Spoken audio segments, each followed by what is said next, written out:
आइए बेटा, जो हमने लॉ सीखा है उसको कुछ न्यूमेरिकल वैल्यूज से मैच ऑन करते हैं और समझने के लिए आगे बढ़ते हैं। तो मैंने यहाँ पर एक टेबल बनाई है बेटा 3 कॉलम की। पहले कॉलम में लिखा है यूनिट्स ऑफ एक्स। एक्स कोई भी एक कमोडिटी हो सकती है। मैंने यहाँ पर एक्स वाई जेड नहीं लिखा क्योंकि लॉ क्या कह रहा है हमें सिंगल कमोडिटी सेम कमोडिटी का कंजप्शन करना है, इसलिए मैंने एक ही कमोडिटी के बारे में बात की है जो कोई भी एक एक्स हो सकती है। ठीक है। सेकंड कॉलम बन रहा है एमयू का। एमयू मतलब एडिशनल बेनिफिट मार्जिनल यूटिलिटी। तो अगर आप उसे ध्यान से देखें तो ये वैल्यूज डिक्रीज हो रही है बेटा। जैसे फर्स्ट पर 10, सेकंड पर 8, थर्ड पर 6, 4 पर 4, 5 पर 2, लगातार क्या होती जा रही है? डिक्रीज होती जा रही है, जो किससे इंडिकेट कर रही है? लॉ के पार्ट को, यानी कि डेफिनेशन पार्ट यही तो कहता है कि जैसे जैसे हम सेम कमोडिटी यानी कि एक्स की यूनिट्स को इंक्रीज करते हुए जाएंगे, एडिशनल यूनिट्स को बढ़ाते हुए जाएंगे, हर यूनिट पर मिलने वाला जो बेनिफिट है, और ये बेनिफिट किसमें रिप्रेजेंट करते हैं? एमयू किसमें है? ये यूटिल्स में। ठीक है बेटा। तो हर यूनिट पर जो बेनिफिट है वो धीरे धीरे क्या होता जा रहा है? कम। यानी कि फर्स्ट पर मिला 10, फिर 8, 6, 4 और 2। एक समय ऐसा आएगा जब आपका पेट बढ़ जाएगा। मतलब ऐसा होता है ना, ऐसा थोड़ी कि 4 रोटी के बाद और ज्यादा भूख लगना स्टार्ट हो जाती है। एक समय के बाद धीरे धीरे धीरे धीरे भूख बिल्कुल खत्म हो जाती है। वो ये मूवमेंट है ना, एग्जांपल के थ्रू समझा रहा हूं बेटा मैं। वो ये मूवमेंट है, यानी ये जीरो फिगर क्या इंडिकेट कर रहा है कि आपका फुल सेटिस्फेक्शन पॉइंट अचीव हो चुका है। फुल सेटिस्फेक्शन पॉइंट का मतलब क्या है? कैसे पता लग रहा है ये फुल सेटिस्फेक्शन पॉइंट है? जिस पॉइंट पर एडिशनल बेनिफिट यानी कि एमयू ऑब्टेन होना बंद हो जाए, the moment at which the additional benefit which we are receiving becomes zero is known as total or full satisfaction point। यानी कि ये जीरो हमें इंडिकेट कर रहा है कि मुझे 6 यूनिट्स पर रुक जाना चाहिए। ये हमारा रैशनल बिहेवियर होना चाहिए। लेकिन अभी आपको मैंने एक एग्जांपल दिया था कि आप गेस्ट के यहाँ पर गए, उन्होंने मनवार की और उन्होंने आपको 7th यूनिट भी ऑफर कर दी। तब याद करिए अभी थोड़ी देर पहले क्या सिखाया गया था आपको कि जब आप उस पॉइंट के बियॉन्ड भी जाएंगे, यानी कि फुल सेटिस्फेक्शन पॉइंट के बियॉन्ड जाकर जब आपने इरैशनल बिहेवियर किया, यानी कि समझदारी से काम नहीं लिया, then utility turns into disutility. इस बात को कैसे समझाया गया है? इन नेगेटिव फिगर से। यानी कि पहले अभी तक जो यूटिलिटी कम होती एटलीस्ट पॉजिटिव तो थी। अब अगर हम इस फुल सेटिस्फेक्शन पॉइंट को भी क्रॉस कर जाते हैं तो अब यूटिलिटी क्या हो जाती है? नेगेटिव हो जाती है, यानी कि -2, और 8 पर तो और ज्यादा नेगेटिव हो गई, यानी कि -4। ये समझाने के लिए है कि हम इस बात को कैसे समझ रहे हैं कि utility turns into the disutility. यहां तक बात की है। तो इसके आगे मैंने कॉलम बनाया है टीयू का। आपको कल फॉर्मूला सिखाया था कि टीयू कैसे ऑब्टेन होता है बच्चों? TU equals to summation of MU, यानी कि एम का अगर हम सम कर देंगे तो टीयू मिल जाएगा। यानी कि ये एफ है और ये सी एफ है। एफ से मुझे क्या बनाना है? सी एफ बनाना है। ये मैं समझाने के लिए कर रहा हूं, है ना, बाकी ये एमयू टीयू ही है। कैसे आता है? First value as it is 10 plus 8 18, 18 plus 6 24, 24 plus 4 28, 28 plus 2 30, 30 plus 0। अब 0 में आप कुछ भी ऐड ऑन करें, वो या किसी भी वैल्यू में अगर 0 को ऐड ऑन करेंगे उस वैल्यू में कोई भी चेंज नहीं आता है, यानी कि टीयू रिमेन्स अनअफेक्टेड। तो 30 plus 0 वापस से कितना आ जाएगा? 30। ये था फुल सेटिस्फेक्शन पॉइंट। जहां पर mu हो जाता है 0। इसके बाद भी अगर हम इर्रेशनल बिहेवियर करते हुए आगे बढ़े ना तो 6 पर ही चाहिए था, यानी कि इस यूनिट पर रुक जाना चाहिए था, लेकिन इर्रेशनल बिहेवियर होने से क्या होता है मुझे ये भी समझाना बेटा आपको। तो इर्रेशनल बिहेवियर करते हुए जैसे ही हम 7 और 8 यूनिट पर आए तो ये जो बेनिफिट है ये नेगेटिव में चला गया। तो 30 - 2 जब होगा तो आपका टोटल बेनिफिट भी क्या होने लग जाएगा, कम, यानी कि 30 - 2 28, 28 - 4 ये 24 रहेगा। क्लियर बेटा? ये होता है टेबुलर प्रेजेंटेशन। अब इसी टेबल की मदद से मैं आपको इन दोनों में यानी कि m और t में, m मतलब मार्जिनल, t मतलब टोटल, m और t आगे आने वाले चैप्टर्स में भी मिलेंगे आपको बेटा। जैसे अभी हम पढ़ रहे हैं यहाँ पर mu और tu। क्लियर? जब ये चैप्टर चल रहा है यूटिलिटी, इसलिए u बाद में आ रहा है, ठीक है, सफिक्स कहते हैं, जो अल्फाबेट बाद में आता है उसे हम सफिक्स कहते हैं। अगर चैप्टर आएगा आपका प्रोडक्शन तो ये सफिक्स बदल जाएगा, m तो वही रहेगा, ये बन जाएगा MPTP, formula will remain same.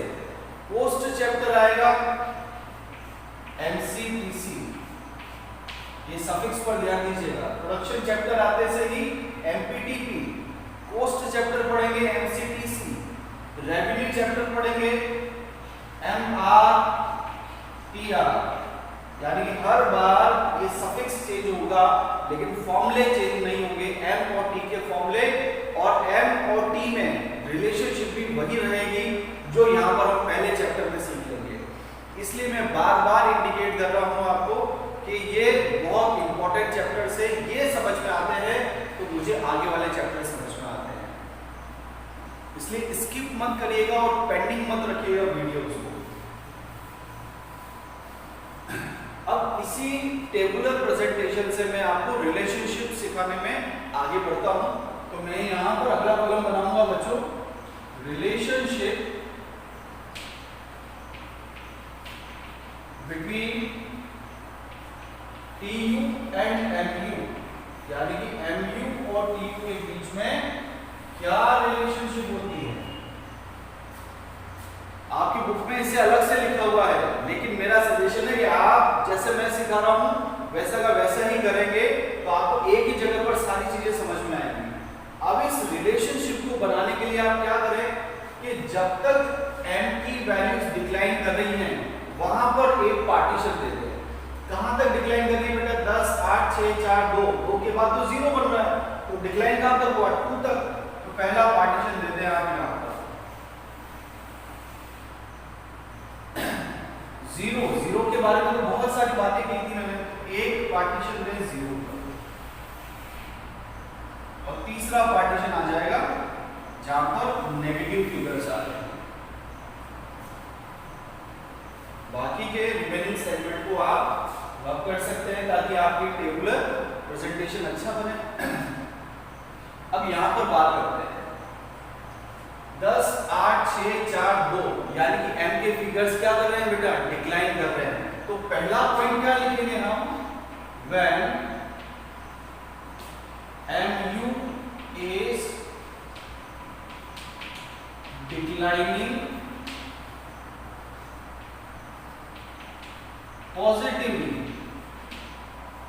Positively क्यों लिखा बेटा हमने? क्योंकि डिक्लाइन तो कर रहे हैं, कम तो हो रहे हैं ये, लेकिन एक भी वैल्यू नेगेटिव नहीं है, इसलिए मैंने पॉजिटिवली लिखा। when mu is declining positively, तो t कैसा है, यानी कि टोटल यूटिलिटी कैसा है इस समय पर? देखिए आप 10 18 24 28 30, यानी कि बढ़ रहा है। एक बात सीखिएगा बच्चों, आप 2 मिनट में कुछ एक्स्ट्रा सिखाना चाह रहा हूं आपको। ये लिखा बेटा मैंने m और t, यानी कि m का मतलब मार्जिनल और t का मतलब टोटल। m के फिगर्स लिखे बेटा मैंने 4 3 2, ये पहला ऑब्जर्वेशन। दूसरा ऑब्जर्वेशन देखिएगा m और t, m के फिगर्स लिखे मैंने 2 3 और 4, यानी कि एक केस में लिखा है मैंने n को डिक्लाइन करते हुए और एक जगह पर लिखा है n को इंक्रीज करते हुए। तो t कैसा होना चाहिए, क्योंकि t का तो जनरल रूल है कि t कैसे आता है समेशन m करके, यानी कि ये जो टोटल यूटिलिटी है वो बन कैसे रही है, m का सम करके ही तो बन रही है। तो m चाहे डिक्रीज हो या m चाहे इंक्रीज हो, t हमेशा इंक्रीज ही होगा। जैसे फर्स्ट वैल्यू 4, 4 + 3 7, 7 + 2 9, यानी कि t इंक्रीज हो रहा है कब, जब m डिक्रीज कर रहा है। डाउन एरो मतलब डिक्रीज, अप एरो मतलब इंक्रीज। यहां पर क्या हो रहा है भाई, m इंक्रीज, पहले था m डिक्रीज तो t इंक्रीज, अब m क्या हो रहा है इंक्रीज। अब क्या होगा t का तो वही फॉर्मूला क्या है समेशन m करके, यानी कि फर्स्ट वैल्यू 2, 2 + 3 5 और 5 + 4 9, यानी कि इस बार भी t क्या हो गया इंक्रीज। तो यहां से हम एक इन डेप्थ मीनिंग क्या सीख रहे हैं बच्चों, क्लास में हर बच्चे का एक आईक्यू लेवल अलग होता है, तो मुझे किसी भी कंसेप्ट में एक सिंपल मीनिंग भी डिलीवर करना है बच्चों, और कुछ एक्स्ट्रा नॉलेज भी आपको डिलीवर करनी है। तो ये वही एक्स्ट्रा नॉलेज है जो यहाँ पर आ रही है ना, सभी तरह के बच्चों को, ताकि हम डील कर सकें। तो m यहाँ से मैं सिखाना चाह रहा हूँ आपको कि m की वैल्यू चाहे डिक्रीज हो या m की वैल्यू चाहे इंक्रीज हो, t का कंसेप्ट ही है समेशन m, इसलिए दोनों केसेस में t हमेशा क्या होगा इंक्रीज होगा। वेदर m इज फॉलिंग और whether m is rising, t always increases। तो फिर फर्क क्या है, इन दोनों केसेस में फर्क क्या है, इन दोनों केसेस में फर्क है, यहां पर भी अगर आप देखेंगे तो t इंक्रीज होगा, यहां पर भी देख रहे हैं t इंक्रीज हो रहा है, तो डेफिनेटली आपके मन में सवाल आएगा कि सर फिर दोनों केसेस में फर्क क्या है, आपने इन दोनों को अलग अलग क्यों मेंशन किया। तो डिफरेंस है बेटा इंक्रीज होने की रेट का, है ना। बहुत ध्यान से बार बार प्ले पोज करके मेरी बातों को सुनने की कोशिश करिएगा, ताकि ये जो कंसेप्ट यूं क्लिक हो जाएगा आपको। और अगर आपने इसको फास्ट फॉरवर्ड कर दिया इसको, तो ये कंसेप्ट यहाँ से गायब हो जाएगा और लास्ट चैप्टर तक आपको समझ भी नहीं आएगा। बहुत ध्यान से सुनिएगा, डिफरेंस क्या है दोनों के इंक्रीज होने में, रेट का डिफरेंस है। कैसे पता लग रहा है रेट का डिफरेंस है, 4 से 7 इंक्रीज हुआ, कितना इंक्रीज हुआ बेटा 3, फिर 7 से 9 इंक्रीज हुआ, कितना इंक्रीज हुआ 2, यानी कि पहले इंक्रीज हुआ 3 फिर इंक्रीज हुआ 2, यानी कि इंक्रीज तो हो रहा है लेकिन रेट कौन सी है डिमिनिशिंग।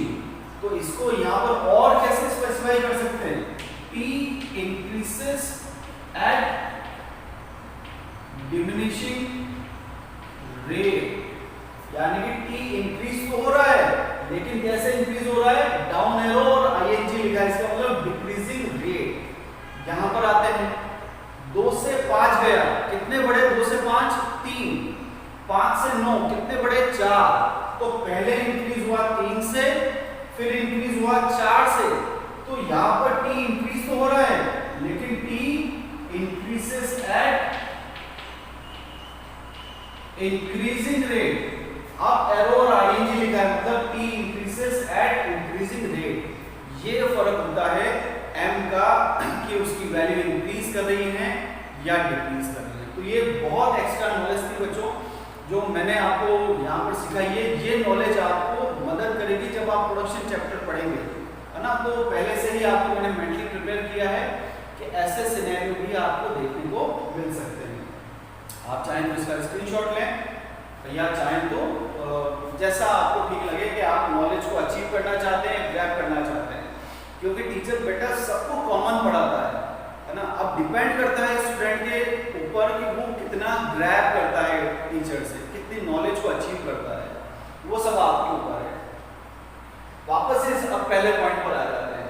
पहला पॉइंट किसके बारे में लिख रहे हैं, हमने 3 पार्टीशंस किए। पहला पार्ट किसका था, जहां पर m की फिगर्स क्या कर रहे हैं डिक्रीज। दूसरा पार्टीशन जब m हो रहा है 0। तीसरा पार्ट हो रहा है जब m जा रहा है नेगेटिव। तो पहले m के बारे में बात की जाएगी, फिर t के बारे में बात की जाएगी। ध्यान रखिएगा, जब भी आप रिलेशनशिप लिखने पर जाएंगे तो ऐसा नहीं कहेंगे कि T ऐसा यानी कि टोटल ऐसा है इसलिए M यानी कि मार्जिनल ऐसा है, नहीं, ये गलत होगा। आपको कहना पड़ेगा कि मार्जिनल ऐसा है इस वजह से टोटल ऐसा है, क्योंकि मार्जिनल पहले आया और फिर उससे कंसेप्ट डेवलप हुआ है टोटल का। गॉट इट बच्चों? तो पहला पॉइंट क्या है, when MU is declining positively TU rises या increases, यानी कि जब M के फिगर्स डिक्लाइन कर रहे हैं, अभी आपको समझाया, जब M के फिगर्स डिक्लाइन कर रहे हैं या M के फिगर राइज कर रहे हैं, T क्या होगा, इंक्रीज करेगा। यही सिंपल बात मैंने यहाँ पर लिखी कि M के फिगर जब डिक्लाइन कर रहे हैं पॉजिटिवली तो T क्या कर रहा है, राइज कर रहा है या इंक्रीज कर रहा है। अब अगर मैं यहाँ पर एक्स्ट्रा नॉलेज लिखना चाहे स्टूडेंट तो वो इस इंक्रीजेस या राइजेस को और स्पेसिफाई कर सकता है, चाहे तो, जरूरी नहीं है स्पेसिफाई करना। क्या स्पेसिफाई कर सकता है कि ये राइज हो रहे हैं TU या इंक्रीज हो रहे हैं, लेकिन रेट कौन सी है, डिमिनिशिंग है। यहां पर कैसे पता लग रहा है, 10 से 18 8, 18 से 24 अब 6 ही बढ़ा है, 24 से 28 4 और 28 से 30 2, यानी कि इंक्रीज तो कर रहा है TU, लेकिन रेट कौन सी है, डिमिनिशिंग रेट है। लेकिन लिखने की कोई जरूरत नहीं, लिख देंगे, बहुत ही अच्छी बात है, ये बताएगा कि आपने बहुत अच्छे तरीके से टीचर से नॉलेज रिसीव की है। लेकिन अगर आप यहाँ पर रेट को नहीं भी लिखते हैं तो कोई गलती नहीं होगी। क्या बच्चों, आगे बढ़ते हैं सेकंड रिलेशनशिप पर। सेकंड पॉइंट यहाँ लिखा गया है इस ब्लॉक में। सेकंड पॉइंट क्या आ रहा है, जब M 0 तो T क्या है, मैक्सिमम। आप यहां पर ढूंढिए 30 से बड़ी कोई संख्या है क्या, 30 से बड़ी कोई डिजिट है, नहीं है। अब ये मैक्सिमम कब बना, मैक्सिमम तो यहां पर भी था भाई, 30 तो यहां पर भी आ रहा है, लेकिन मैक्सिमम होने के साथ साथ उस वैल्यू का कांस्टेंट होना भी जरूरी है ना। कांस्टेंट मतलब जब वो वैल्यू रिपीट होने लग जाए तब हम समझेंगे कि अब वहां पर सैचुरेशन आ चुका है, उससे ज्यादा वैल्यू अब नहीं जाएगी, जितनी मैक्सिमम होना था उतना हो चुका है। तो ऐसा कब हो रहा है, यानी कि 30 तो यहां पर भी हो रहा है, लेकिन रिपीटिशन किस जगह पर हो रहा है, इस जगह पर हो रहा है। तो यहां पर हम कहेंगे when MU equals to 0 TU reaches maximum and becomes constant, यानी कि जब MU 0 है तो TU मैक्सिमम पर पहुंच जाता है और कैसा हो जाता है, कांस्टेंट। 30 के बाद वापस से 30 आ गया, इसलिए हमने इसे कहा कांस्टेंट। थर्ड पॉइंट लिखा जाएगा इस विंग के लिए। यहां पर हम क्या लिखेंगे, पहले n की बात की जाएगी। n कैसा है बेटा, नेगेटिव, तो यहां लिखेंगे when MU goes नेगेटिव। जब m के फिगर्स नेगेटिव हैं तो t पर क्या असर दिख रहा है आपको, पहले 30 था, 28 24, यानी कि t के फिगर्स क्या कर रहे हैं, डिक्लाइनिंग। TU starts declining। तो ये हो गया बेटा लॉ का tabular presentation as well as relationship between TU and MU। Clear? वापस से इनको तीनों पॉइंट्स को बोल देता हूं। पहला पॉइंट क्या है कि जब M के फिगर्स डिक्लाइन कर रहे हैं तो T क्या हो रहा है, इंक्रीज। दूसरा M 0 T maximum, M negative T starts falling. ये तीन ही बातें हैं जो आपको यहाँ पर याद रखनी है। अब मैं इस रिलेशनशिप के बेस पर एक डायग्रामेटिक प्रेजेंटेशन देना चाहूंगा। आइए उस डायग्रामेटिक प्रेजेंटेशन की तरफ आगे बढ़ते हैं। यानी कि यहाँ पर अगर मैं इसको डायग्राम के थ्रू बताना चाहूँ, माइक्रो में कुछ डायग्राम्स आएंगे बेटा, है ना, तो आपको भी तैयार रहना पड़ेगा उन डायग्राम्स के लिए। और डायग्राम्स की बहुत इंपॉर्टेंस होती है माइक्रो इकोनॉमिक्स में। तो इस रिलेशनशिप के बेस पर MU और TU को डायग्रामेटिक बारे में बात करेंगे।